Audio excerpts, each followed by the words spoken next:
The comfort begins before the show does. You know how it opens, the low hum of the intro, the way the picture settles into those soft greens and pinks, and something in you loosens, because none of it will surprise you tonight. This is the strange kindness of falling asleep to a series you have already finished. The plot no longer asks anything of you. Finn and Jake move through the land of Ooh, the way old friends move through a familiar room, and you drift along the surface of it, half here, half gone, catching a line of dialogue and losing the next without any sense of loss. The voices arrive like weather.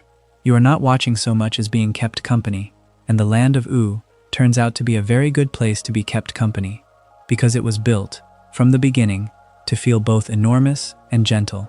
Tonight is about how a small, strange short film grew into something that changed shape many times over its run, and why a show that began as a 7-minute cartoon about a boy and his dog became something quieter, sadder, and stranger than anyone expected. We are going to follow that slow change, season by season, and ask what it means for a children's show to grow up alongside the people watching it. Welcome to Marcy. This is a place for long, calm stories told slowly, the kind you can listen to with your eyes closed and follow only as much as you want to. There is nothing here you need to keep up with. Settle in wherever you are. Turn the lights down, let the pillow take the weight of your head, and let the sound of it all move past you like something remembered rather than watched. Get comfortable. We have a long, easy way to go, and there is no hurry at all in getting there. There is a version of this show that almost did not exist, and it is worth sitting with that thought for a moment before the familiar shapes arrive. Before the 10 seasons, before the millions of children who grew up inside it, before any of the meanings people would later attach to it, there was a young animator named Pendleton Ward, freshly graduated from the California Institute of the Arts, with a student film and no particular certainty about what came next. That is where this begins. Not with a network, not with a plan, but with one person and a piece of work that happened to be seen by the right stranger. The stranger was Eric Homan, the vice president of development at Frederator Studios, and the place he saw Ward's film was CalArts' annual producers show, the yearly event where the school's young animators put their work in front of an audience that includes people from the industry.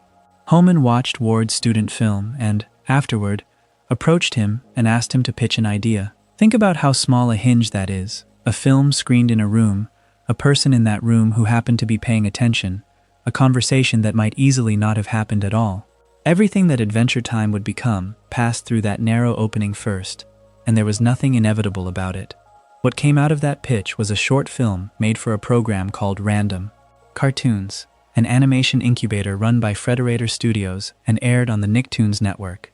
The idea of an incubator is exactly what the word suggests. It is a place where small, strange ideas are given a little warmth and a little time to see whether they can survive on their own.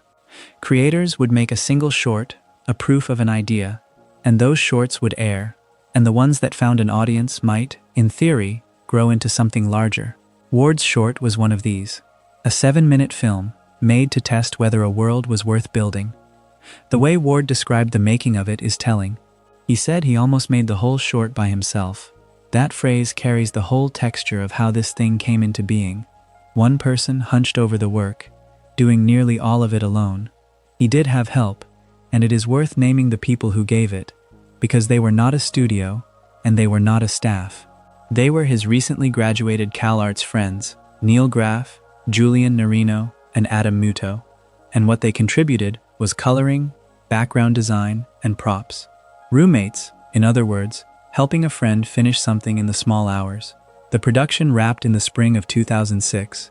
That is the entire scale of it. A handful of young people, fresh out of school, and one of them carrying nearly all the weight.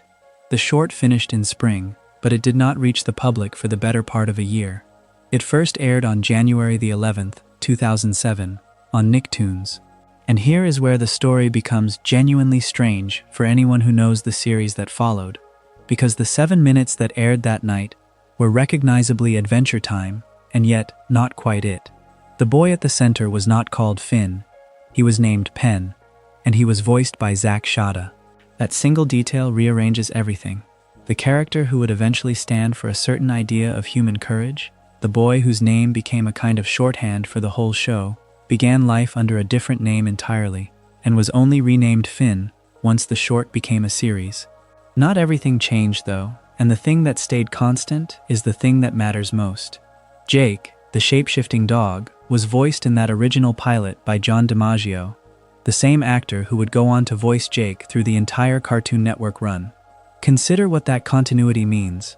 The boy was renamed, the world was rebuilt, the series was reconceived across years, and yet that particular voice, that specific warmth and gravel, was there from the very first 7 minutes and never left. If you want to find the unbroken thread that runs from the pilot to the finale, it is not in the names or the designs. It is in the sound of Jake. The plot of the short is a compact fairy tale, and it rehearses the shape of the whole series in miniature. Penn and his shape-shifting dog Jake set out to rescue Princess Bubblegum from the Ice King. That is the spine of it, the quest, the captured princess, the frozen antagonist, all of it present before it had a name that would stick. But there is a detail in that 7 minutes that tells you exactly what kind of imagination was behind it, and it is the moment where Penn receives a pep talk from Abraham Lincoln on Mars. Sit with that for a second. Not a wise old wizard, not a mentor figure of the usual fantasy kind, but Abraham Lincoln on the planet Mars, giving a small boy encouragement. That single image contains the entire sensibility of what Adventure Time would become, the way it would place the earnest right next to the absurd, and refuse to explain the seam between them. The short did what an incubator hopes its best experiments will do. It found people. By most accounts, it caught real attention within animation circles, as if the industry itself sensed something worth honoring in these 7 homemade minutes. But the more important thing happened away from any awards ceremony. The short spread online, on its own, passed from person to person the way a certain kind of thing does when it strikes a nerve that no marketing department planned for. By some accounts, within about a year, it had gathered a striking number of views across the channels where it lived. That number is worth pausing on. This was a 7-minute film made mostly by one recent graduate with the help of his roommates, and something in it reached 3 million pairs of eyes without a network pushing it. The audience arrived first, ahead of the show, ahead of the deal, ahead of everything. And still, it almost did not become a series. This is the part of the origin that the finished show tends to obscure, because success has a way of making itself look like destiny in hindsight. Frederator Studios pitched an Adventure Time series to Nickelodeon, and Nickelodeon rejected it. Then Frederator pitched it again, and Nickelodeon rejected it again. Twice the door was open, and twice it closed. Hold those 2 rejections against the 3 million views for a moment, because the 2 facts sit uneasily together, and that tension is the real story of the origin. The audience was already there. The proof was already public. And the network that had aired the short in the first place, through its own incubator, looked at all of it twice and said no both times. There is something clarifying in that. We tend to imagine that good work rises naturally, that quality is recognized, that a thing which will eventually be beloved by millions must have been obvious to the people in a position to make it. The early history of this show says otherwise. The people with the power to greenlight it passed, and not once but twice. And if the story had ended at the second no, the 7 minutes would simply be a curiosity, a well-liked short film from a defunct incubator program, remembered by the few who happened to catch it. The version of events where Adventure Time never becomes a series is not some distant hypothetical. It is the version that the 2 rejections were actively creating. The short itself, meanwhile, refused to disappear. On December the 7th, 2008, it was rebroadcast as part of Frederator's Random Cartoons Showcase. So even as the series pitches were being turned away, the original short kept airing, kept circulating, kept making its case to whoever was watching. There is a patience in that, a sense of a small thing outlasting the verdicts that had been passed on it.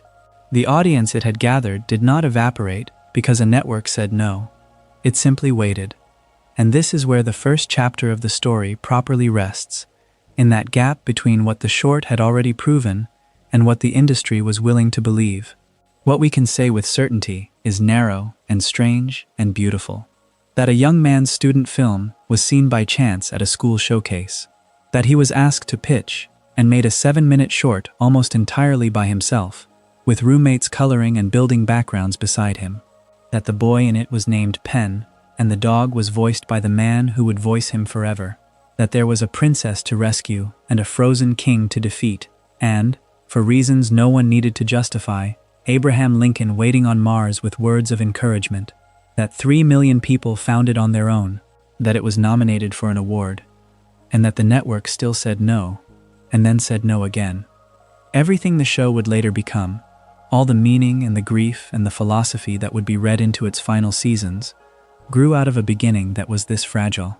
A beginning that was mostly one person, mostly done alone, twice refused, and kept alive by an audience that arrived before permission did. When it at last became a series, it would carry a different name for its hero and a far larger world. But the seed of it, the whole odd and tender sensibility of it, was already there in those 7 minutes finished in a spring more than a decade before the ending anyone remembers. Consider what a television show is before it decides what it wants to be.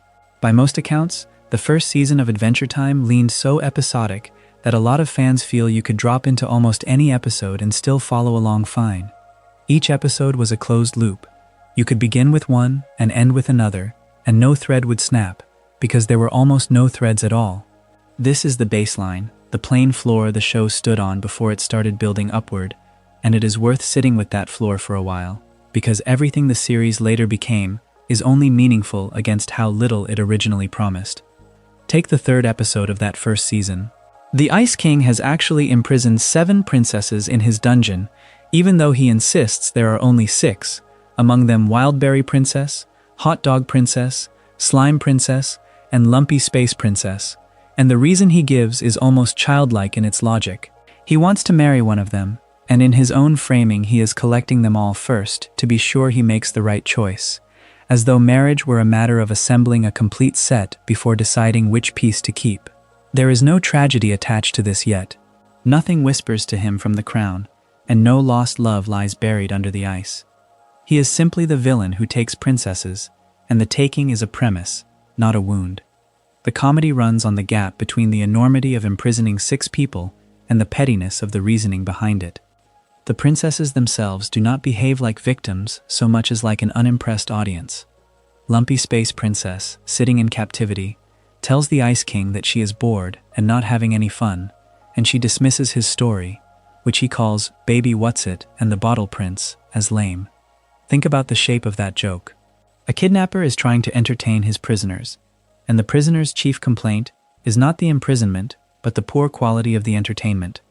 The scene is not interested in fear. It is interested in the absurdity of a lonely man performing for people who would rather be anywhere else, and it plays that absurdity for a laugh and then moves on. Nothing in it needs to be remembered next week. The heroes arrive by the same casual logic. When their sled breaks, Jake tells Finn that sleds are for suckers, and instead he stretches out his own gut and lets Finn ride on it, the two of them sliding through the snow on Jake's elastic belly. This is the whole engine of early Adventure Time in a single image. A problem appears, and it is solved not by planning or by consequence, but by the sheer plasticity of the world, by the fact that a dog can simply become a sled if a sled is what the moment requires. And then Finn, in the middle of the confrontation, calls the Ice King a big nerd, and the insult is enough to trigger the next beat, because the Ice King responds by commanding monsters of snow to rise up and attack Finn and Jake. Cause and effect here are light, almost weightless. A taunt summons a monster army. The scale escalates instantly because escalation is fun, not because anything has been building toward it. There is one small detail in that episode that hints at what the series would eventually learn to do, and it is easy to miss precisely because the season around it does so little with continuity. Finn had planned to use his flute to spear the Ice King, but the flute is broken, and the reason it is broken is that he and Jake had already used it, before the events of this episode, trying to pick the lock on that sad ogre's heart.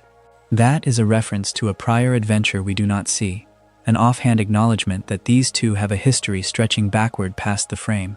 It changes nothing about the plot. Finn improvises, the story continues, but notice what it is doing. It treats the characters as though their past actions leave residue, as though a tool used once carries the mark of that use into the next story, in a season otherwise built to be forgotten week to week.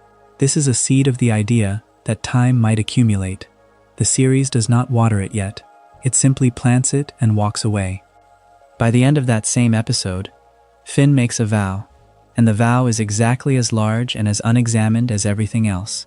He pledges to protect each captured princess, and he promises to see them all happily married to whatever sweet thing they want to be married to. It is a hero's promise with no cost attached. He does not have to choose between them, or to fail one in order to save another. The moral universe is frictionless. Goodness is easy, help is always possible, and the reward for virtue is that everyone ends up content. This is the ethical baseline of the first season, and the series believed it, for now, without complication. Which brings us to the 10th episode, and to the clearest statement the first season ever made about who Finn was supposed to be. He and Jake are tearing down a snowy hill on a beat-up office chair, laughing as the makeshift sled picks up speed through the Ice Kingdom. And he leaves. The sled breaks apart under them, and he and Jake go tumbling down an icy chute until they land, quite by accident, right in front of the Ice King. The line is simple, and the action is simple, and together they define the character, with a directness the later show would rarely allow itself. Finn is the boy who cannot walk past a sound of distress. The source of the crying turns out to be Boom Boom Mountain, who is sad because he has been forced to watch roughhousing men for centuries while feeling left out. And here the episode does something that the format rewards. It lets Finn explain himself through an origin story that is both heartfelt and completely ridiculous. He tells how, as a baby, he went boom boom on a leaf, then fell backward and sat in it, and cried for a full day with no one coming to help him. From that experience, he says, he vowed to help anyone in need, no matter how small their problem. This is the joke and the sincerity fused into one thing. The founding trauma of the great hero of Ooh is that he once sat in his own mess as an infant and nobody came. It is genuinely funny, and it is genuinely the truth of the character, and it does not think it has to choose between those two registers. That is the first season working exactly as designed. What follows is a small comedy of failed problem solving that tells you a great deal about how the series measured a good deed at this stage. Finn's first attempt to fix the roughhousers is to give them animals to punch instead of each other, ducks and cats and pigs, so that the men can keep fighting without hurting anyone, and it fails. It is called worse than before, because of course it is unfair to the animals. The lesson is contained entirely within the episode, and none of it lingers once the credits run. The wrong solution is tried, it is judged, and the story moves toward a better one, all inside a single closed loop that will not touch anything that comes after it. Look at what these two episodes share. In both, a problem arrives fully formed and departs fully solved. In both, Finn's goodness is total and uncomplicated, a reflex more than a decision. The Ice King wants princesses because he wants them. Boom Boom Mountain is sad because it feels left out. Nothing carries a history except a broken flute mentioned in passing, and even that history is played for a shrug. This is Joke of the Week television at its most confident, a machine that produces a self-contained pleasure and then resets itself for the next one, asking nothing of your memory and promising nothing to your future. And that is precisely why it matters as a starting point.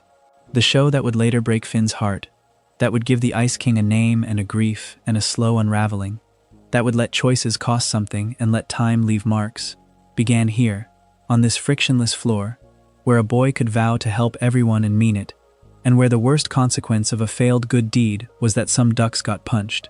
The distance the series traveled can only be measured from here. Before it learned to remember, this is what it was, and there is a strange calm in a world that forgets itself so gently, week after week, and starts each time clean.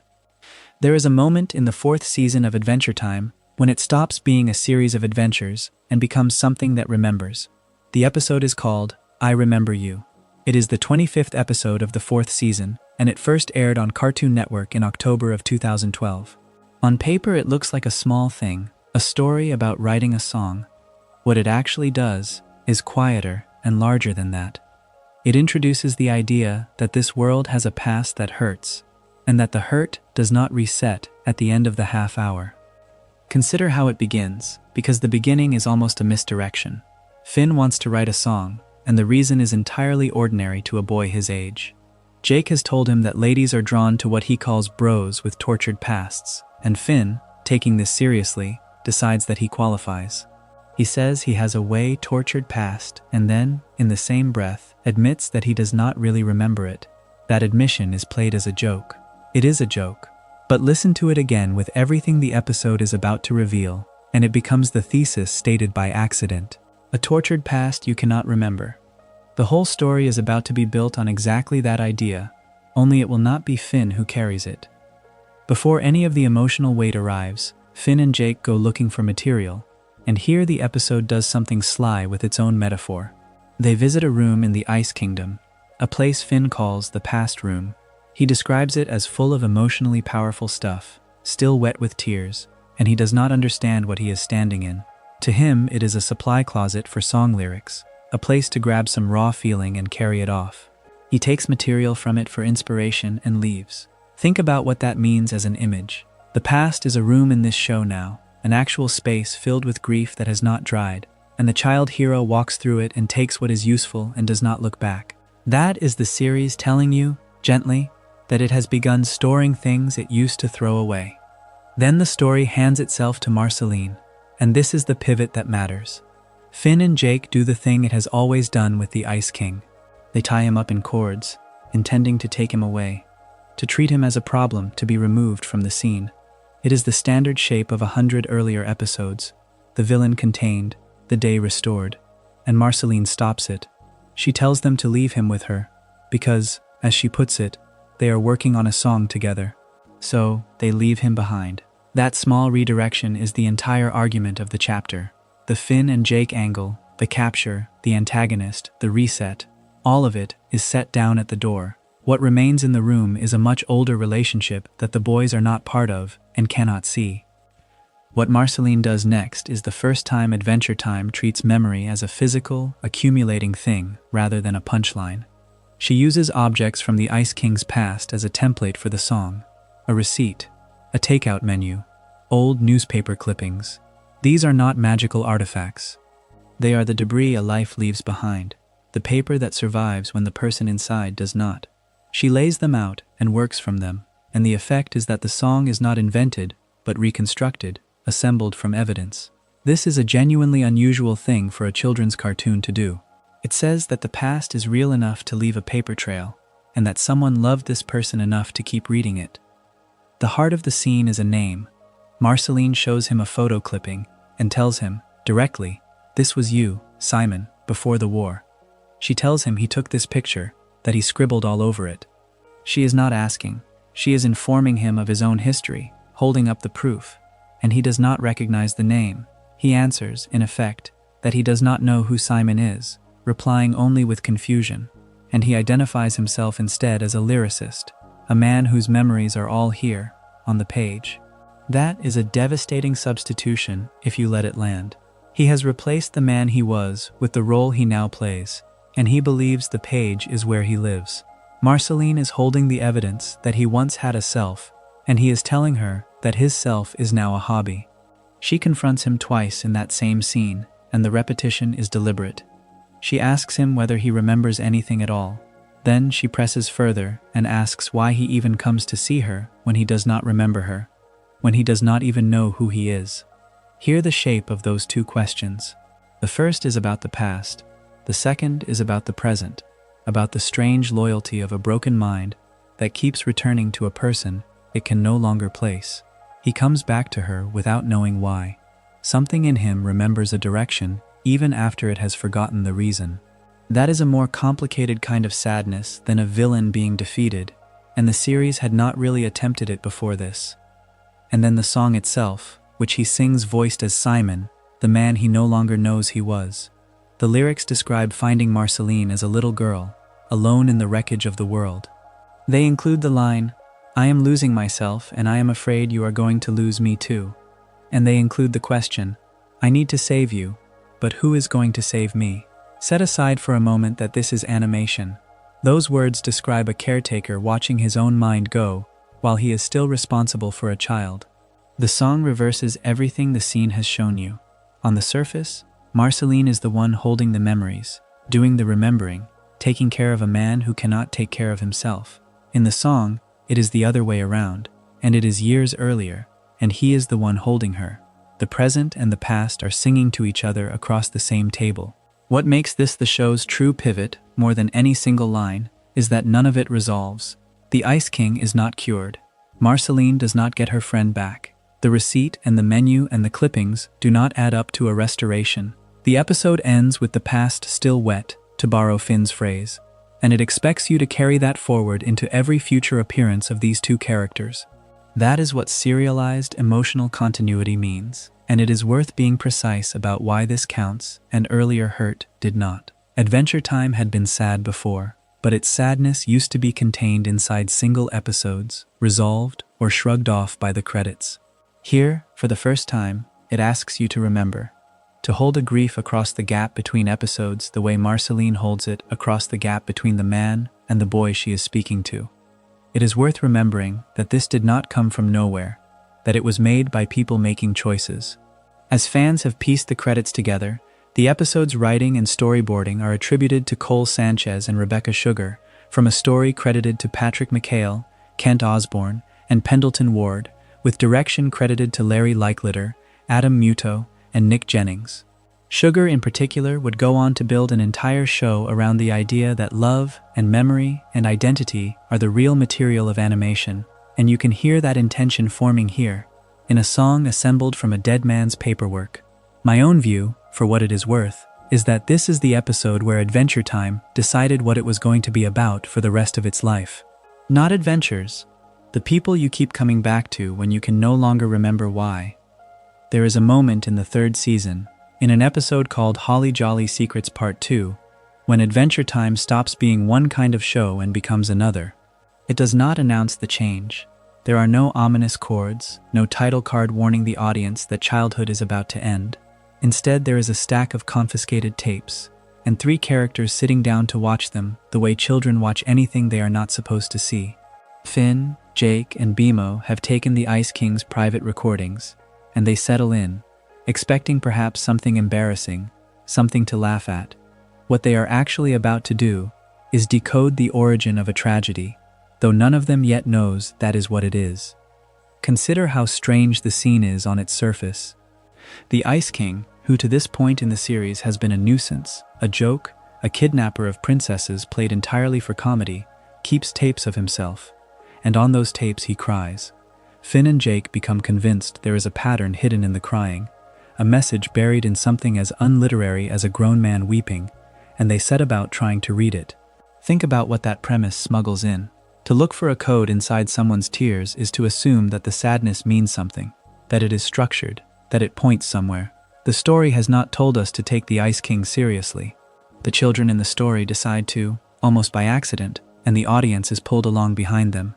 The method Jake lands on is absurd and precise at the same time. He notices that the Ice King's tears fall at an equal rate, each one dropping in its measured turn, except for the 13th. The 13th tear falls from the right side, and it falls twice. 13 is the position of the letter M in the alphabet, and so the boys begin to print an M every time the Ice King, on the tape, says a word beginning with that letter. It is the kind of logic that only works in a cartoon, and yet the writers have chosen it deliberately, because it forces the characters, and us, to pay a specific and unusual kind of attention. To find the message, you must watch the crying closely enough to count it. You must treat the grief as data. The Ice King, of course, does not want to be watched. Angered that his tapes are being seen, he sends an army against the tree fort. The writers give these creatures a name that is almost too silly to say aloud: snow goons, animated snowmen, commanded to storm the fort, retrieve the tapes, and attack the 3 of them. On one level, this is exactly the kind of thing the Ice King always does. He is a villain of the week, and here he is again, throwing enchanted snow at children. But watch what the writers are doing with the timing. The assault comes precisely because the boys are getting close to the secret. The violence is not random menace. It is a man trying, desperately and clumsily, to stop people from learning who he used to be. That reframing changes everything about how you read the fight, if you are still awake enough to read it. And then there is the final tape. Finn and Jake play it, and the recorded voice speaks. Hello. My name is Simon Petrikov. I am recording this tape so that people will know my story.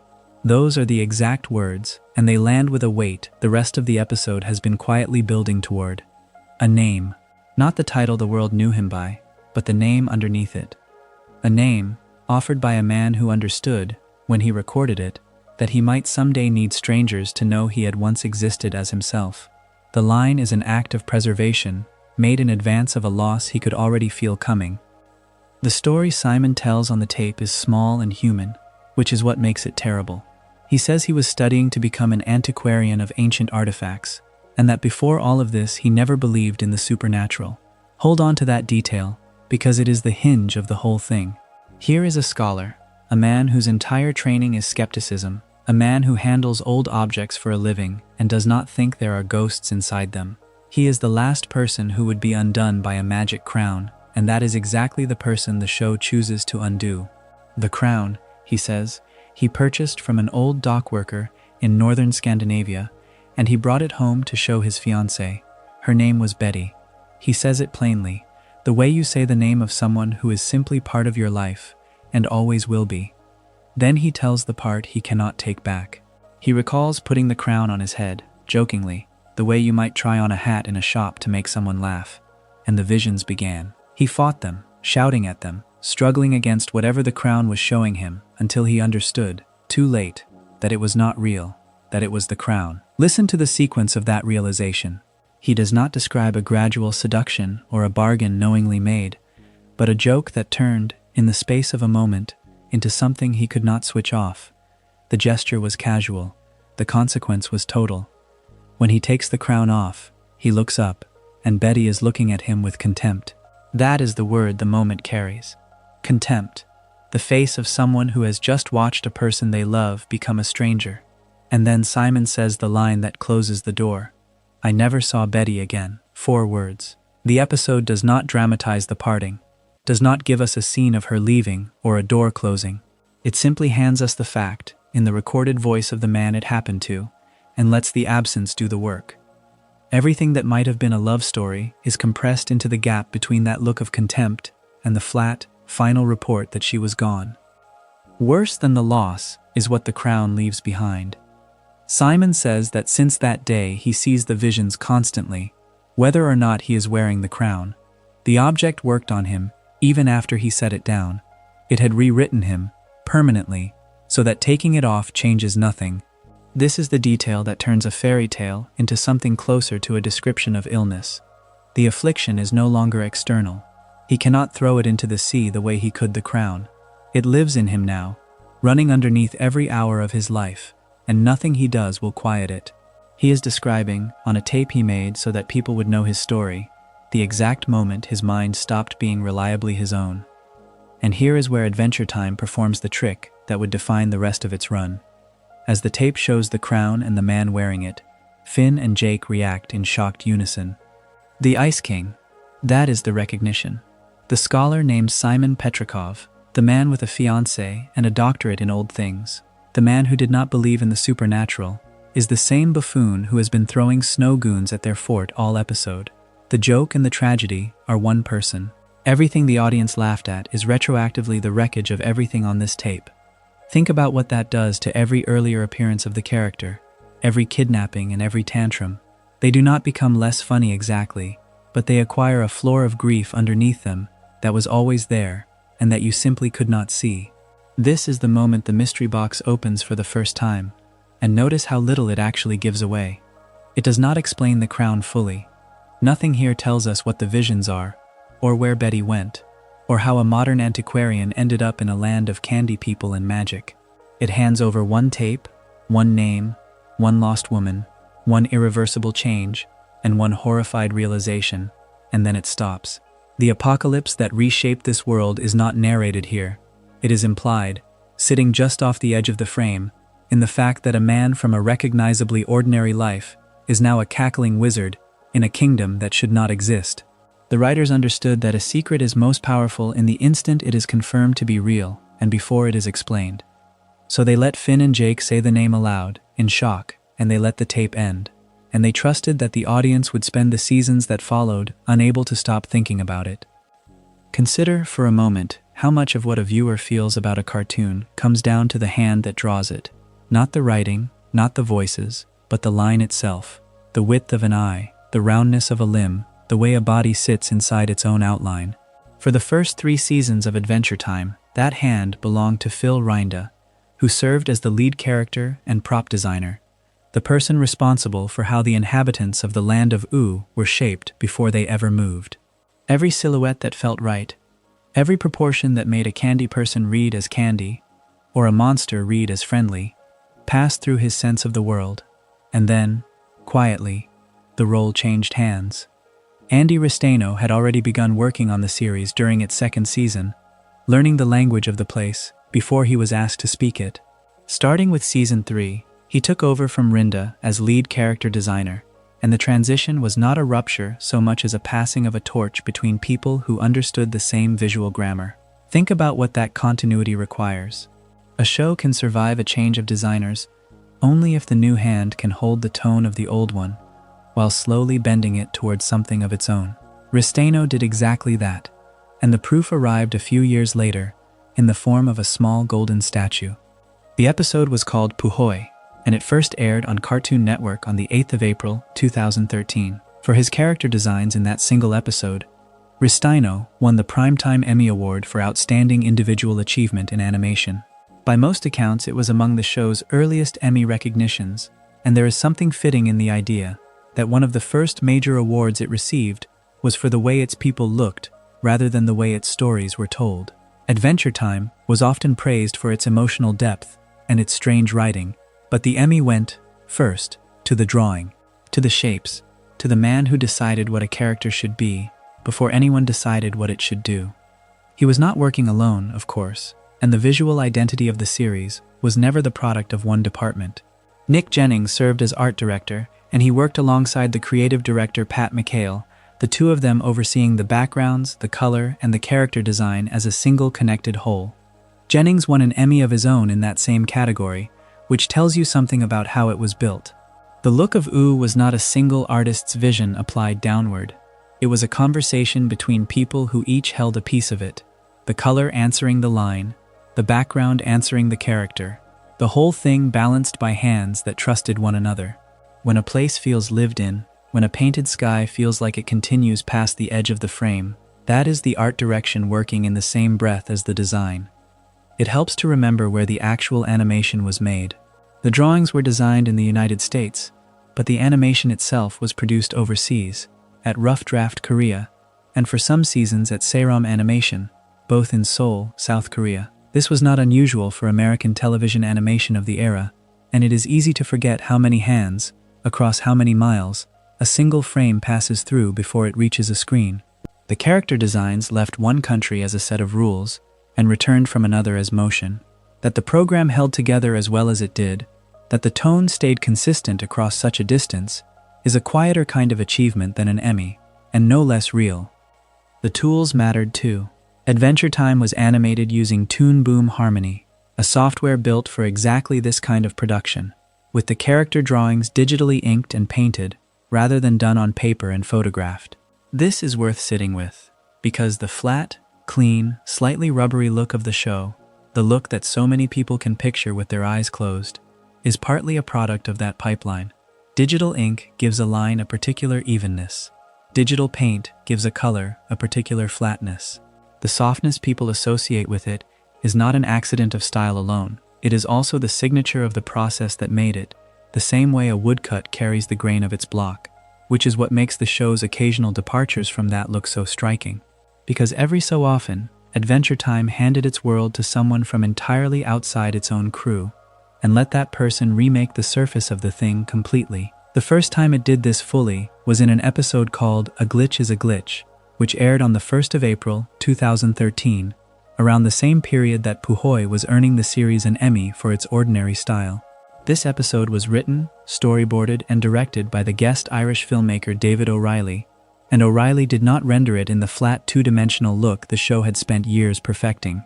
He rendered it in his own blocky, low-poly three-dimensional style, all hard edges and simple geometry, a world that looked as though it had been built out of a small number of flat planes. And then he broke it on purpose. The glitch visuals in that episode were made using techniques like data moshing and JPEG corruption effects, the kind of digital decay you normally see when a file goes wrong, when a video stutters and smears and dissolves into colored blocks. O'Reilly took that decay and made it the subject. Think about what a strange gift that is to hand a children's animated series. For one episode, the series did not merely tell a story about the world breaking down, it let its own images break down, so that the medium and the message became the same corrupted thing. Against the clean digital ink of everything around it, that broken low-poly world stands out like a tear in the picture.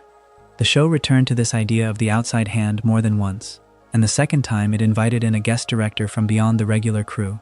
The results were just as distinct. The episode was Food Chain, directed and co-written by the Japanese animator Masaki Yuasa, alongside On Young Choi. Yuasa was, and is, one of the most recognizable stylists in animation, and Adventure Time did not ask him to imitate its house style. It asked him to bring his own. The episode's shape-shifting food chain sequence carries a distinct outside animation style, a looseness and elasticity that belongs to Yuasa rather than to U, and the series simply made room for it. There is a confidence in that decision that is easy to underestimate. A series secure enough in its own identity can afford to let a stranger repaint it for 20 minutes, because it trusts that the audience will still recognize it underneath. Set these episodes beside the ordinary run of the show, and you begin to see the whole shape of how Adventure Time was made.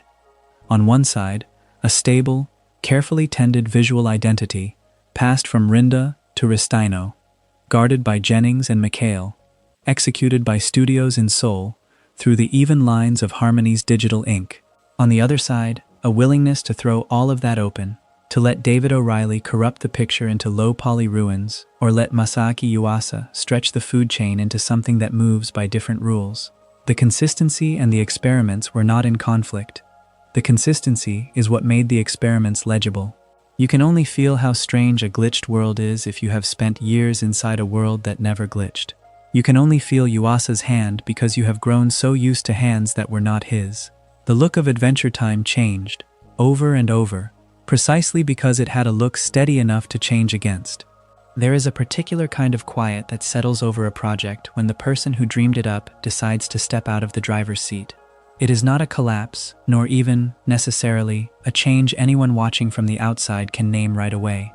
But something in the machinery shifts, and the shape of the thing that comes afterward carries the fingerprint of that shift for the rest of its life. During the production of the 5th season of Adventure Time, Pendleton Ward, the man whose sensibility had defined every strange and tender corner of the land of U, stepped down as showrunner and handed that role to Adam Muto. Consider what that word, showrunner, actually holds. It is the person responsible for the whole, the one who sets the tone and guards it, who says yes and no across hundreds of small decisions until a season exists. Ward had been that person from the beginning, and by his own account it had become too much to carry. He described the choice plainly, saying, in effect, that he quit because it was driving him nuts. There is no ornament in that phrasing.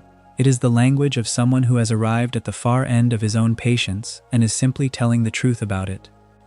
What makes the admission worth sitting with is the reasoning he offered underneath it.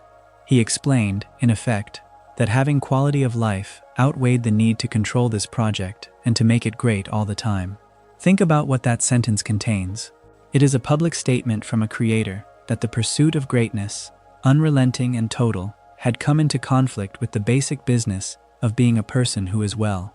He did not frame his stepping back as a failure of the work or a loss of love for it, but as a decision to stop letting the work consume the life around it.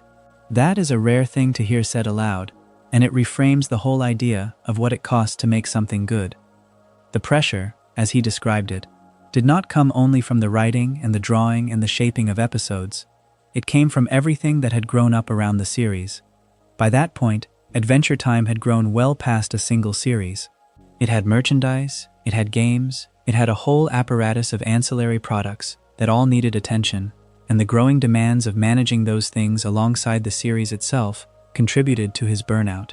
This is the part of the story that rarely makes it into the way we talk about beloved shows. We imagine the creator alone with the pure act of invention. We do not always picture him in meetings about toys and licensing, stretched across a dozen obligations that have little to do with the thing he actually set out to make. Success, in its way, had become its own weight, and the weight was falling on the one person least suited to bear all of it. The news of his departure as showrunner became public in October of 2014, ahead of the premiere of the 6th season. The timing matters for how it was received. By the time audiences learned of the change, the transition had already happened well upstream, back during the 5th season. What viewers were told about was not a decision being made in the moment, but one that had already reshaped the series they were watching. In that sense, the announcement was less a warning than an explanation, arriving after the fact to name a shift that had been underway for some time. And here is a detail that complicates the simple story of a man walking away. Ward did not leave. After stepping down as showrunner, he remained attached to the show as a writer and as a storyboard artist, and he preferred to work remotely, from home. Sit with the picture that creates. He gave up the role that placed him at the center of everything, the role that meant carrying the whole, and he kept the roles that let him do the actual making, trading the office and the oversight for a quieter arrangement, close to the craft and far from the command. It suggests that what exhausted him was never the storytelling itself, but the machinery of running the thing, the endless administration of greatness, the being responsible for all of it all the time. Strip that away, and leave him with a pencil and a story to board, and he was willing to stay. How completely the experience marked him becomes clear in one later exchange. Asked whether he would ever create another television series, Ward answered without hedging. He says, in effect, that the answer is no, never, and that the very idea sounds like a nightmare. There is something almost bracing in the flatness of that. This is a man who built one of the most inventive and influential animated series of his generation, telling you that he has no wish to ever do it again, that the prospect fills him not with pride, but with something closer to dread. It is worth letting that stand without softening it. The thing that so many people would consider a dream, the chance to bring a whole world into being on television, he had lived through, and what he took from it was the certainty that once was enough. Into the space he stepped back from came Adam Muto, and the choice was not the arrival of a stranger. Muto and Ward went back a long way, to their years together as classmates at CalArts, the animation school whose graduates thread through so much of modern American cartoons. They knew each other before Adventure Time existed, so when the role passed from one to the other, it passed between two people who shared a history and, presumably, a great deal of the same visual and comic instinct. This was not a network installing an outsider to steady a valuable property. It was one classmate handing the work to another. Muto's own path into the series tells you something about the kind of person who ended up holding it. His first contribution to Adventure Time was small and specific. He drew props for the original pilot, the objects that fill a scene rather than the characters who move through it. From there, he joined the series proper as a storyboard artist, which is the ground floor of how these cartoons are actually built, the place where scripts become sequences of images and timing and jokes. He was partnered in the first season with Elizabeth Ito, and then in the second and third seasons with Rebecca Sugar, a name that would go on to carry its own considerable weight in animation. In other words, he came up from inside the process. He learned the show by boarding it, panel by panel, alongside some of the most gifted people working in the medium. There is a quiet logic in that progression. The person who took over the whole was someone who had started with the props and worked upward through the craft, who understood the series not as a brand to be managed but as a thing that gets drawn, frame by frame, by hands that know it intimately. Whether the series that followed felt different is a question worth holding lightly, because the change was less a rupture than a handoff between people who had always been close to the same work. One of them stepped back to protect his own life and stayed on to keep making the parts he loved.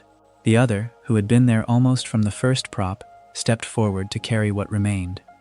There is a particular way that television shows learn to say things they were not, at first, allowed to say.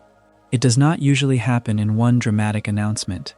Instead, it happens the way water finds its level, slowly, through the smallest openings, until one day, the thing that could only be implied is simply present on the screen. Adventure Time is a useful place to watch this process, because the relationship between Princess Bubblegum and Marceline the Vampire Queen was written across so many years that you can lay the episodes side by side and see the boundaries of what the show believed it could show shifting under your feet. Weigh what that involves for a moment. The two characters barely change. What changes is the permission it grants itself to look at them directly. Consider the earlier point in that arc first.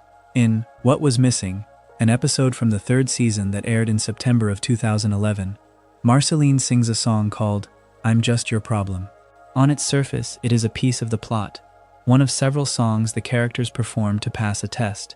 But the lyric laments an estranged relationship, and it is aimed, in the moment, at Princess Bubblegum. Critics at the time read it widely as coded subtext, the shape of a breakup song hidden inside a children's musical number. And the coding matters here, because coding is exactly the tool a show reaches for when it wants to say something it cannot yet say plainly. The feeling is fully present, the naming of it is withheld. What makes the moment stranger, and in some ways more moving, is how the song was made. It was written by Rebecca Sugar, who was then a storyboard artist on the series, rather than a creator in her own right, still years away from the projects that would make her name.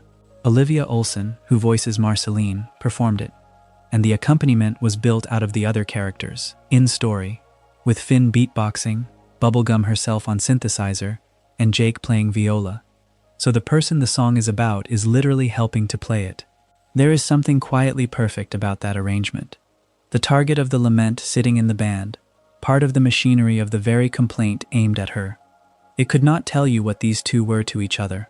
What it could do was put them in the same song and let you feel the friction. Now move forward 4 years, and watch what the same relationship is permitted to become. By 2015, the series had built enough trust, with its network and with its audience, to give Marceline something rare in the medium, an 8-episode miniseries centered entirely on her.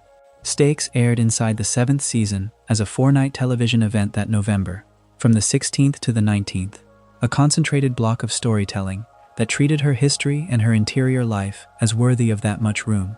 The scale itself is part of the argument. A character the earlier show could only orbit sideways through a coded song is now the sun that 8 episodes rotate around. That is not a small change in a franchise. That is the boundary moving. And inside that miniseries, in the 6th part, Take Her Back, you can watch the writing come nearly all the way into the open. Marceline has been poisoned, and Princess Bubblegum is trying to save her. Listen to the language the show now allows itself. Bubblegum calls Marceline my best friend, and she does it while blaming herself, saying in effect that her best friend is now dying of poison because of her. Finn tries to talk her out of the guilt, telling her that Marceline took a risk and that Bubblegum helped her because she is her friend. On the page, these are the words of friendship, but notice the weight the scene hangs on them. The self-blame is enormous, out of all proportion to what a simple friendship would carry, and it lets that disproportion sit there in plain view. The rest of the sequence is built around Bubblegum's competence, which is also its own kind of tenderness. She directs the group to bring the poisoned Marceline to her own poison lab, the place where she keeps her most dangerous work, so that she can attempt to extract Marceline's healing powers and turn them into a cure. This is a character solving a problem with the tools she trusts most, and the fact that she reaches for her darkest, most personal laboratory to do it tells you how much is at stake for her privately. The love, if you want to call it that, is expressed as expertise poured entirely toward one person's survival. The show does not need to narrate the feeling. It shows you where she takes the body. Then comes the line that, to me, is the true hinge of the whole arc. As Bubblegum works a process the episode calls a crystal medium, trying to draw the healing power out and save Marceline, she is shown crying. Peppermint Butler, standing nearby, offers the ordinary explanation that they are all worried about Marceline, and Bubblegum answers him. She says, in effect, that this is not really why she is crying, and then the scene stops. It does not tell you what the real reason is. The deeper feeling is left unstated on the screen, hanging in the air of the lab. Hold those two moments next to each other, the coded breakup song in Season 3 and the withheld confession over the crystal medium in Season 7, and you can measure the distance the show traveled. In the first, the feeling is fully there, but disguised as something else entirely, a musical number in a test. In the second, the feeling is named right up to its edge, admitted to exist, and then deliberately left blank, so that a listener supplies the word the series still declines to speak. That is not the same silence. The early silence was a wall. The later silence is a door left open on purpose. The boundary had not vanished, but it had moved, and everyone watching could feel exactly where it now stood. For most of its life, Adventure Time told its stories in a single, reliable shape. 11 minutes, one adventure, a beginning and an end that fit inside a lunch break. You could arrive at almost any episode without preparation and leave without homework. That format was not an accident. It was the basic unit of the show, the brick from which everything else was built, and it carried an argument inside it about how a story could work. That meaning did not require length, that a small, self-contained thing could hold as much as a large connected one. And then, in its later seasons, the series set that brick down and picked up a different one. What replaced it was the miniseries. 3 of them, spread across the final stretch of the run. Stakes came first, in Season 7. Islands followed in Season 8. Elements arrived in Season 9.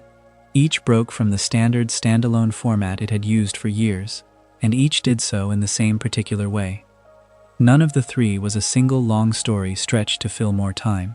Each was assembled from 8 individual episode segments, 8 of the old 11-minute bricks laid end to end and made to lean on one another. The unit did not disappear, it was recombined. Consider Stakes, the first of them, which aired in November of 2015. 8 episodes released over 4 consecutive nights, the 16th through the 19th, 2 each evening. The subject was Marceline, and specifically the story of how she became a vampire, a backstory the series had gestured at for years, without ever sitting still long enough to tell. The scheduling itself was the tell. 4 nights in a row is not how you air a show made of interchangeable parts. It is how you air something you expect a viewer to follow across a week, to remember on Tuesday what happened on Monday. The network was asking the audience to hold the thread, and the audience, for the most part, held it. Think about what that request implies. The old format asked almost nothing of memory. The miniseries asked for continuity, for patience, for the willingness to sit with an incomplete thing overnight and trust that it would resolve.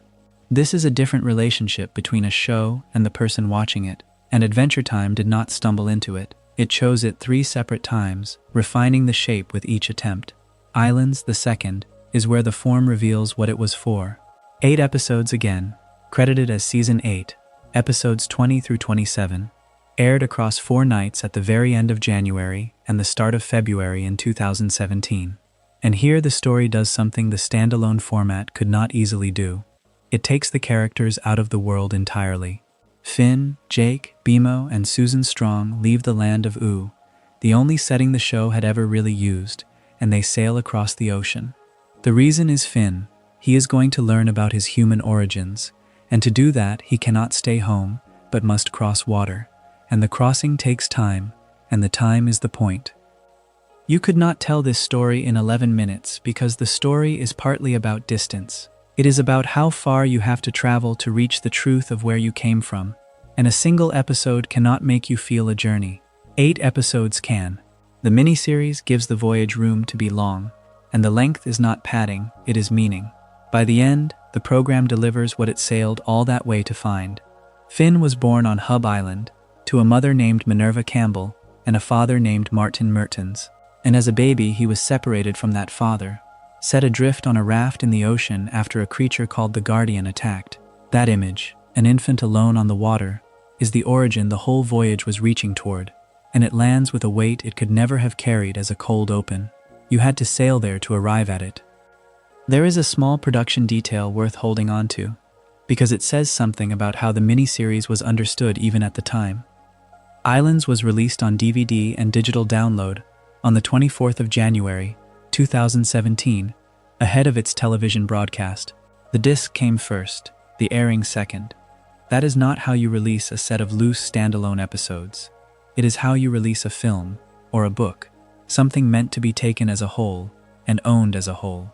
The packaging admitted what the format already knew. This was one object, not 8, even though it was made of 8. Elements, the last of the 3, aired that same spring, across 4 nights at the end of April in 2017. 8 episodes once more, credited as Season 9, episodes 2 through 9, and it pushed the form in the other direction, where Islands went outward, across the ocean and away from Oo. Elements turned inward and did something to Oo itself. The land is transformed into a dystopia by uncontrolled elemental magic, the familiar world bent into something wrong. To break your setting this thoroughly, to spend 8 linked episodes inside a version of the world that has gone bad, you need the connected format. A standalone episode has to put the furniture back where it found it. A miniseries can leave the house on fire and make you live in the smoke until it is done. Taken together, the 3 of them describe a genuine shift in what Adventure Time thought a story was. For years, the answer had been the single episode, complete and closed, a whole meal on a small plate. In the later seasons, the answer became the 8-part arc, a thing you had to follow across nights and hold in memory and trust to resolve. The brick was the same, 11 minutes, 1 segment, the old familiar shape. What changed was that the series stopped setting each brick down alone and started building walls. I find it telling that the show did this near its end rather than its beginning. A series confident enough to change its most basic habit in its final years is a series that had stopped being afraid of asking more from the people watching. It had spent seasons teaching its audience that small things could be serious. Now it was teaching them that the small things could join together into something larger, and that the joining was worth the patience it demanded. The unit of the story grew, almost unnoticed, in the last rooms of the house, and the show trusted that anyone still watching had learned enough by then to follow it there. There is a moment, early in the show's history, that most viewers pass over without a second thought. In the episode called Business Time, Finn and Jake thaw a group of frozen businessmen out of an iceberg and put them to work. It is played for comedy. Yet series creator Pendleton Ward has explained that the post-apocalyptic nature of OO was never part of the original concept for the series. It emerged, almost by accident, when the writers looked at those frozen figures and decided that their presence implied something. If businessmen were sealed in ancient ice, then the world Finn runs across must have survived some kind of catastrophe. The darkness, in other words, was not designed. It was discovered, sitting quietly inside a joke, and once the writers noticed it, they could not unnotice it. That single decision reshaped everything that came after. What begins as a bright fantasy about a boy and his dog slowly reveals itself as a story told on the ruins of a dead civilization, and the series spends its later years pulling that revelation into full daylight. Consider how it chooses to do this, not through Finn alone, but by darkening the whole cast and the whole map around him. The tonal shift is structural. It happens to the kingdoms, to the survivors, to the very ground of OO, and it happens most visibly in the long-form miniseries that the show began producing in its final years. Take the Islands miniseries, 8 episodes that aired across the end of January and the start of February in 2017, in Season 8. Here, the accidental apocalypse becomes explicit history. The miniseries reveals that after a virus devastated the human population that had already survived the war, Finn's biological mother, Minerva Campbell, gave up her physical body to become a networked artificial intelligence, controlling a fleet of robotic caretakers. Follow that thought. A mother's love, stripped of a body, extended across a whole society, becomes something closer to surveillance than care. The same miniseries shows what that care produces. Human hiders, people who tried to flee the rigidly controlled island society, are tracked down by trained seekers and forcibly returned. Safety, in this vision, is a cage. The people who want to leave are hunted by the people who want to keep them alive. The series does not present this as villainy. It presents it as the shape a broken world settles into, and that is far more unsettling. Nobody in the islands is evil. Everyone is grieving something, and the grief has hardened into rules. The Darkening reaches the show's oldest and most beloved figures too. In the Stakes miniseries, 8 episodes broadcast across 4 nights in November of 2015, in Season 7, Marceline undergoes a cure that removes her vampiric immortality. It should be a gift. Instead, the cure unleashes 5 ancient vampire monsters from her past, creatures she had absorbed and contained, and they spill out to terrorize the Candy Kingdom. There is something almost merciless in that logic. To become mortal, to become well, she must set loose everything she once swallowed to protect everyone else. The past does not politely disappear when you heal. It comes back with teeth. And the Candy Kingdom itself, the sweetest and most stable place on the map, is not spared. In the Elements miniseries, which aired across 4 days in April of 2017, in Season 9, Princess Bubblegum is transformed into a giant candy tower, being with the power to forcibly convert the people and the landscape of Ooh into mindless candy creatures. Hold that image next to who she used to be. The careful ruler, the scientist, the protector, becomes an engine that erases minds and rewrites the world into a single sugary sameness. The threat is no longer a monster from outside. It is the kingdom's own mother, scaled up into a force that dissolves everyone into her.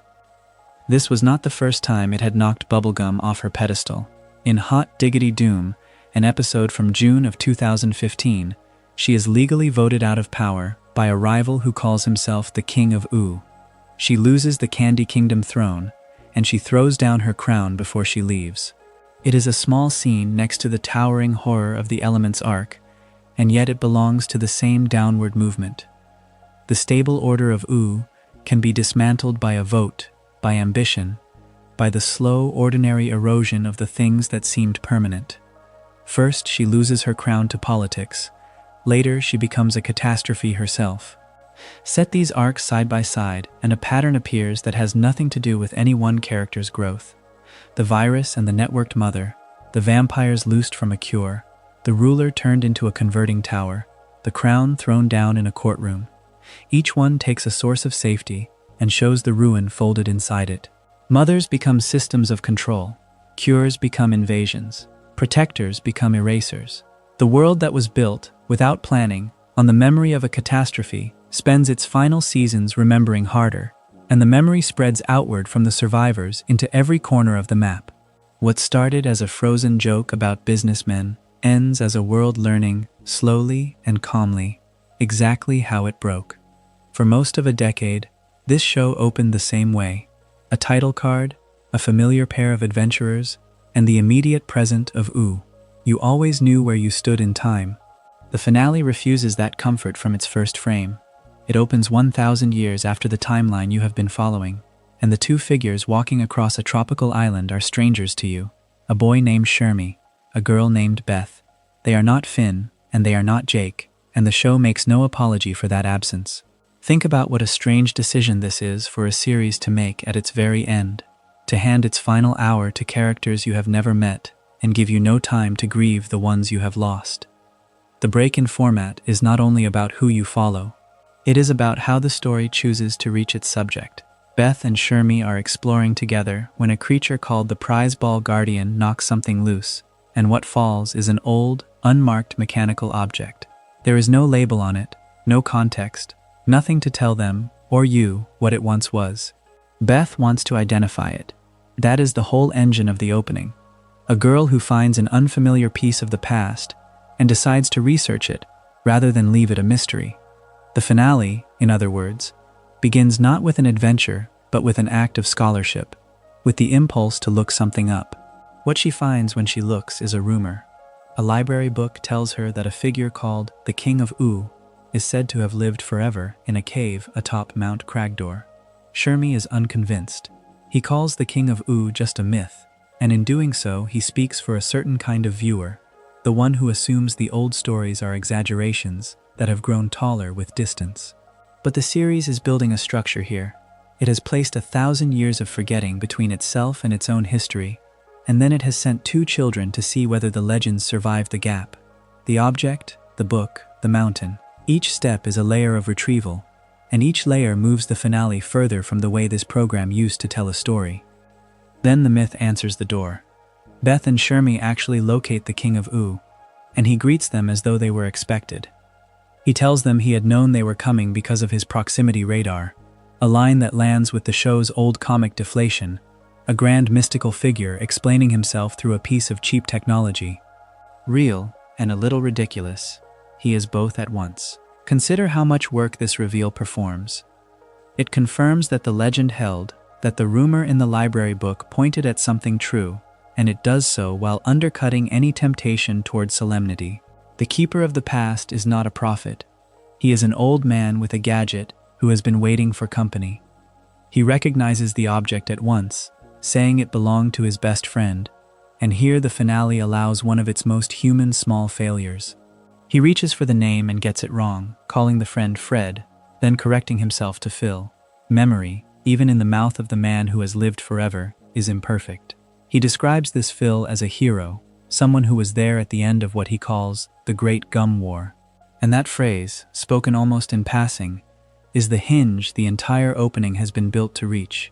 1,000 years of distance, an unmarked object, a book, a mountain, a fallible old man, all of it arranged so that one name of one conflict could be said aloud and mean something.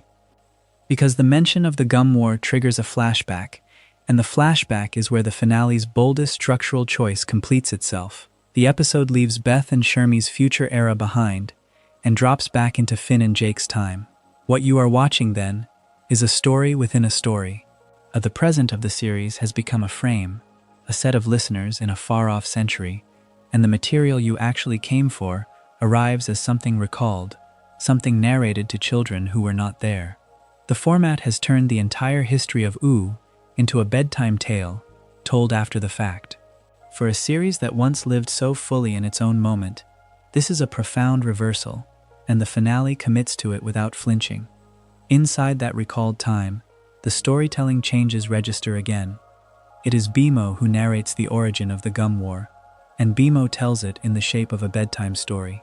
The war begins, in this telling, from a knot of family strangeness. BMO says that the princess was mother to her own uncle, and that this was enough to make him mad. Mad enough to start what BMO calls the biggest fight that Ooh had ever seen. Sit with the oddness of that sentence for a moment. A princess who is somehow the mother of her own uncle, a relationship that folds back on itself and cannot be untangled by ordinary logic. The episode does not explain it here. It states it plainly, as a bedtime story states things, and lets the strangeness carry the weight of a cause. The greatest conflict in the land, reduced to a single tangled line of kinship and a single wounded man.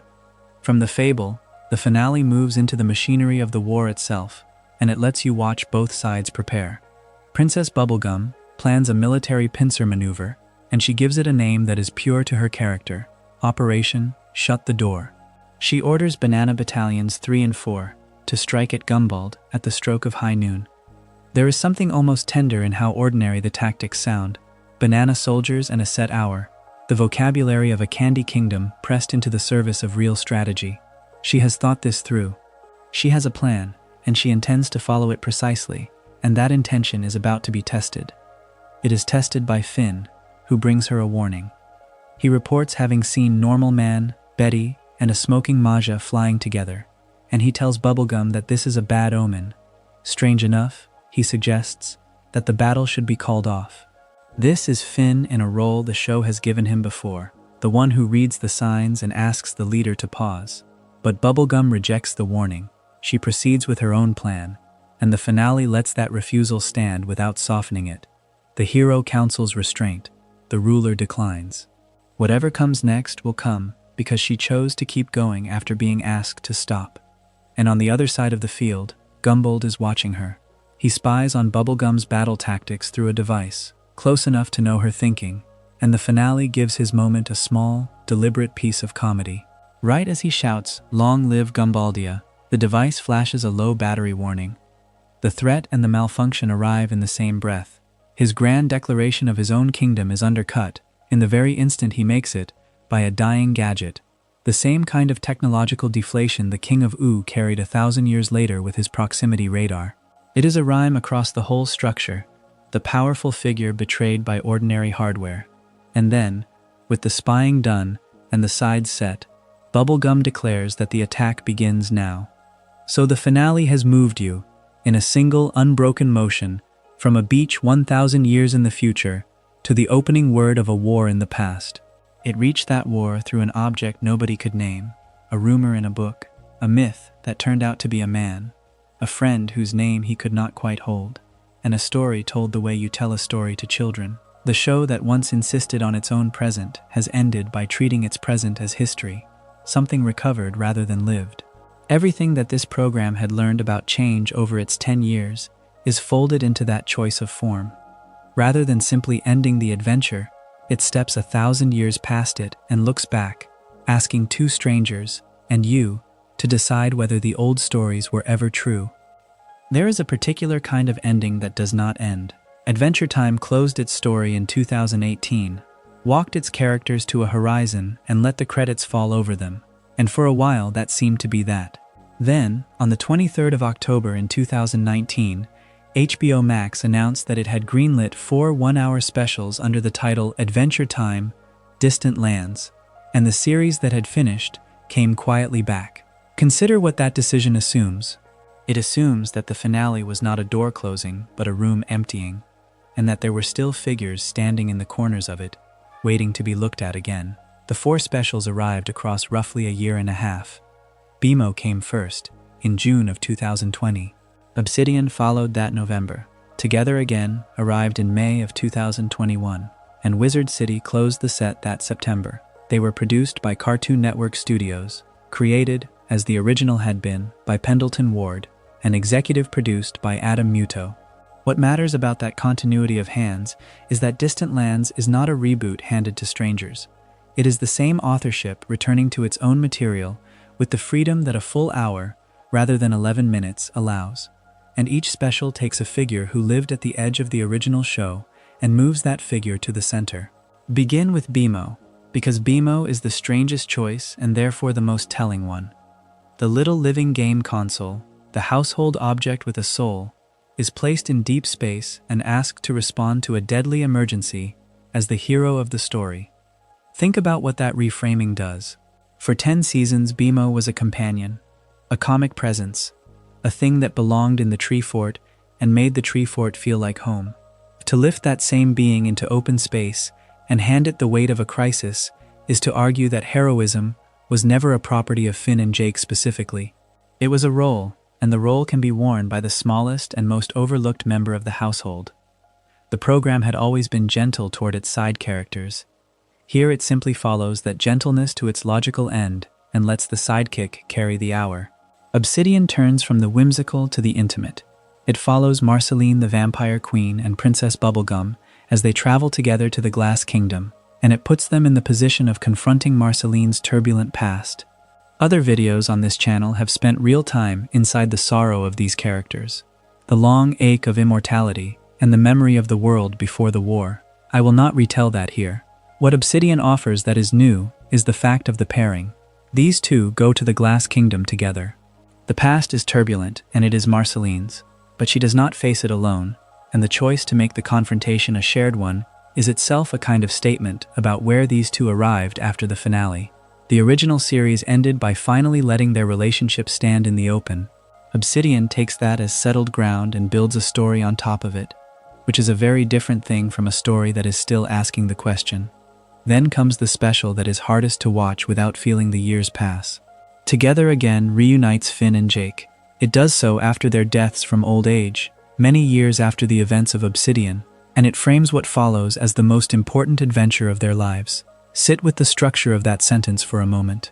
The two boys, the two brothers, who were children when the show began, are now dead of old age, and the reunion happens on the far side of that.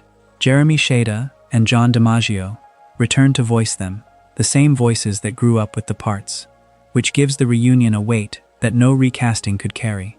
The series had already, in its finale, shown us these two aging. Here it goes past the aging entirely. It says that the friendship outlasts the bodies, and it dares to call the adventure that follows the most important one, which is a bold claim to make about two characters who spent a decade adventuring. I find the boldness earned. If the whole series was ever about anything, it was about what these two are to each other, and to place the crown on the reunion rather than on any single quest they took while alive is an honest reading of the show's own priorities. Wizard City closes the set by returning to comedy, and to smallness, and to a character almost no one would have predicted could hold an hour. Peppermint Butler starts over as an inexperienced student at Wizard School. Mysterious events have cast suspicion on him, and to clear his name he has to actually master magic, from the position of a beginner. The joke underneath this, for anyone who followed the original show, is that Peppermint Butler was never a beginner at anything dark. But Distant Lands does not lean on that. It gives him the shape of a student's story, the starting over, the not yet knowing, the earning of competence under pressure. And that shape rhymes with the whole project. 4 figures who were fixed in their roles are each given a chance to become something they had not yet been. There is a thread running through all four that is easy to miss if you watch them as separate curiosities. Bimo becomes a hero. Marceline faces her past with someone beside her. Finn and Jake meet again beyond death. Peppermint Butler starts from nothing and builds a self. Each special is a continuation that is also a transformation, and taken together, they argue that the finale did not fix these characters in place. It released them into further change. A show about growing up did not stop being about growth simply because its central boy grew. The person holding all of this together deserves to be named clearly, because his path is the through line from the old show to the new one. Adam Muto served as showrunner of the original Adventure Time from Season 5 through Season 10. He returned as showrunner and executive producer for the Distant Lands specials, and then he became showrunner and developer of Adventure Time, Fiona and Cake. Follow that line. The same creative sensibility carried the original series through its long middle and its ending, carried it into the 4 specials that reopened the world, and then carried it forward again into a full spin-off series.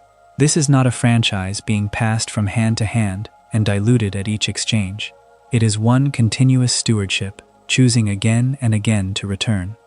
Fiona and Cake premiered on Max on the 31st of August in 2023, and its first 2 episodes were released together. Those characters, Fiona and Cake, had always been the gender-swapped reflections of Finn and Jake, figures from within a story told inside the show, a fiction nested in a fiction. To give them their own series is to take something that began as a playful inversion and grant it the standing of a real world in its own right. The pattern from Distant Lands holds. Take the figure at the margin, the sidekick, the reflection, the version imagined by another character, and move it to the center. Give it an hour, or give it a series, and see what it becomes when the light is on it.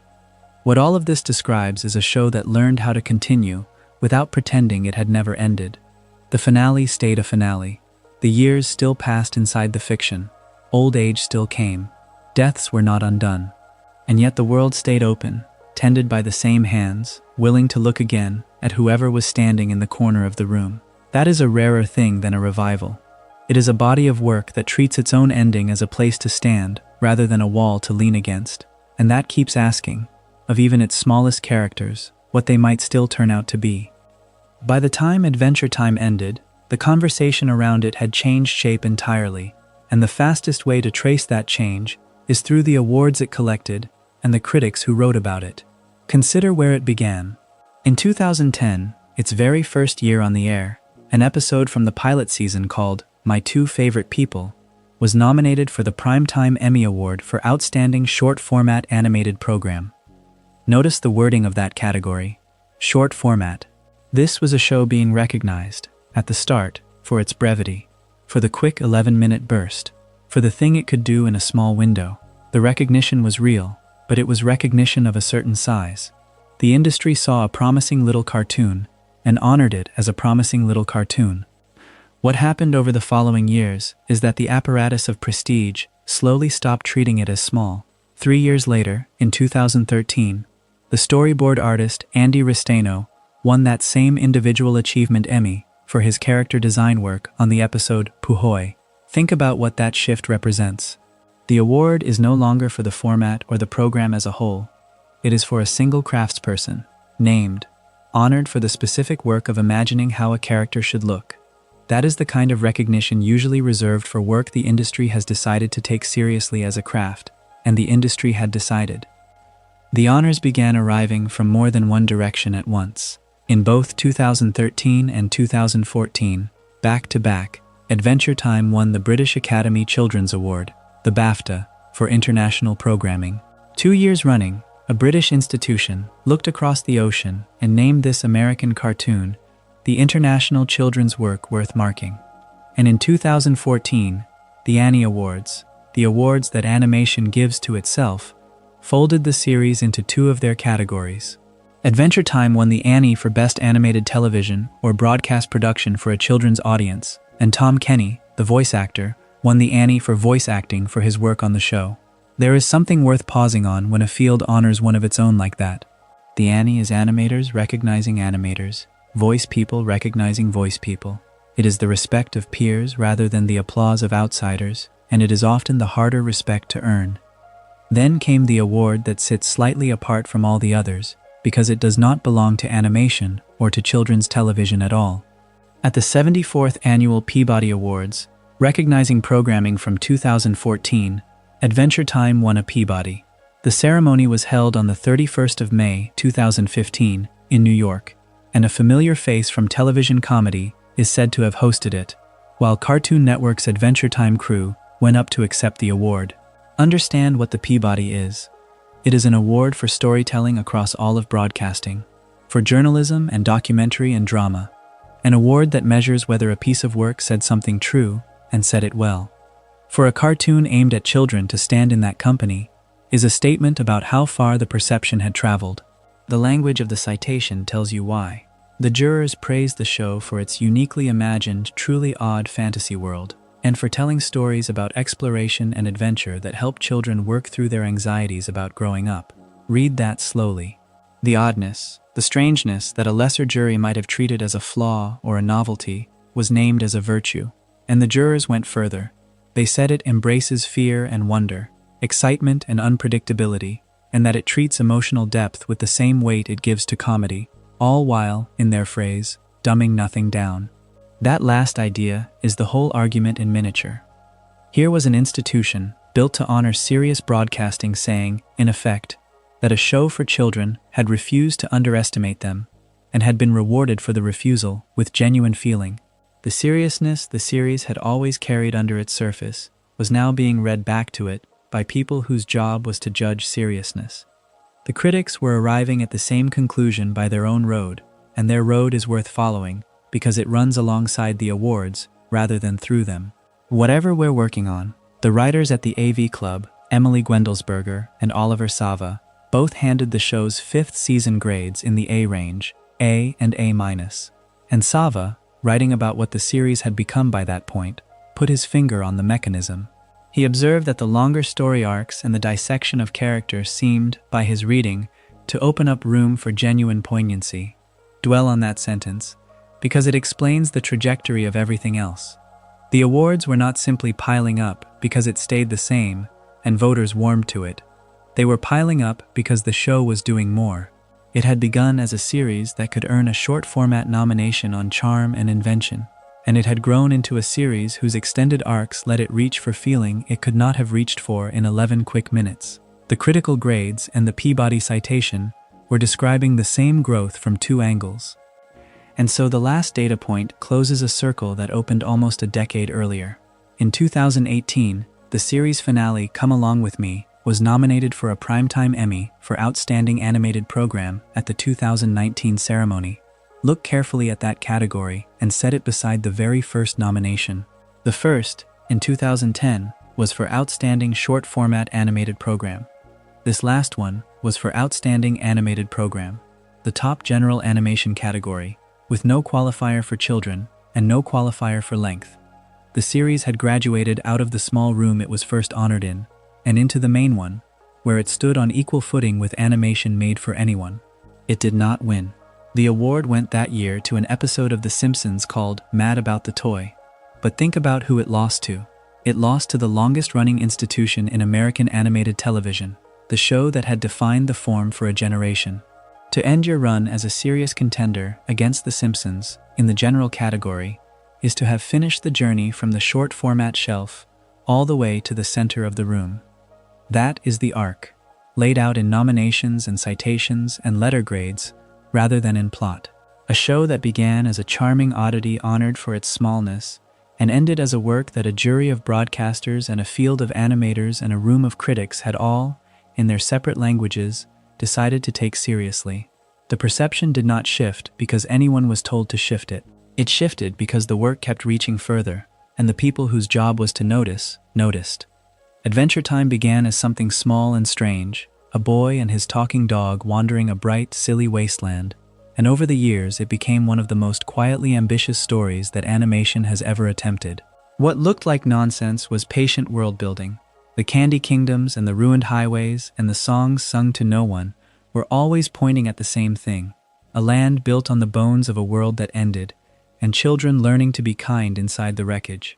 The series grew because its audience grew, and because the people making it were willing to let a comedy about magic slowly become a meditation on memory, on growing up, on the way love outlasts the people who first felt it. Every shift you have followed, from the loose early episodes to the aching later seasons, was the same instinct deepening rather than changing.